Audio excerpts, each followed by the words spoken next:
रात के घने अंधकार में समुद्र की अनंत लहरें एक बूढ़े नाविक की कश्ती से टकरा रही थीं। अपने अनुभव से वह समझ गया कि आसपास कुछ असामान्य है। अचानक धुंध के पर्दे के पीछे से एक द्वीप उभर आया। एक ऐसा द्वीप जिसका कोई नक्शा नहीं था, न ही किसी नाविक ने पहले कभी इसका जिक्र किया था। बूढ़े नाविक ने अपनी कश्ती का रुख उस अज्ञात द्वीप की ओर कर दिया। जैसे ही वह किनारे पर पहुंचा, एक अजीब सी निस्तब्धता छा गई। पेड़ों के बीच से गुजरती हवा में फुसफुसाहट थी, जैसे कोई बीते समय की कहानियां सुना रहा हो।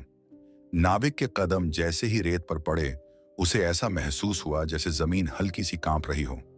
वह आगे बढ़ा तो देखा कि जंगल के बीच एक पुरानी सुनसान हवेली खड़ी थी।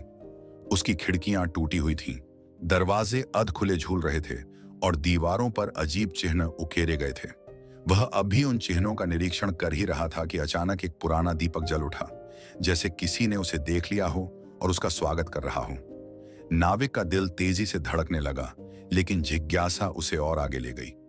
जैसे ही उसने हवेली के भीतर कदम रखा, वहां रखी एक प्राचीन किताब अपने आप खुल गई। उसके पन्नों पर लिखी इबारतें चमकने लगीं।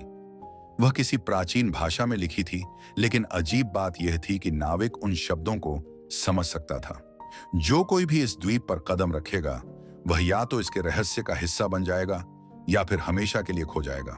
जैसे ही उसने यह शब्द पढ़े, हवेली के दरवाजे खुद ब खुद बंद हो गए और दीवारों पर एक छाया चित्र उभरने लगा। एक ऐसी आकृति जो न पूरी तरह मानव जैसी थी और न ही किसी और जीव जैसी। नाविक की आंखों में भय की झलक थी, लेकिन उसके पैर जमे रहे।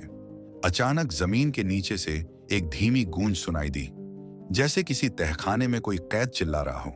क्या नाविक इस रहस्य से पर्दा हटा पाएगा, या वह भी उन गुमशुदा लोगों की तरह हो जाएगा जो कभी इस द्वीप पर आए थे और फिर कभी लौट न सके? द्वीप की परछाइयां और गहरी होने लगी और समुद्र की लहरों ने नाविक की कश्ती को हमेशा के लिए निगल लिया।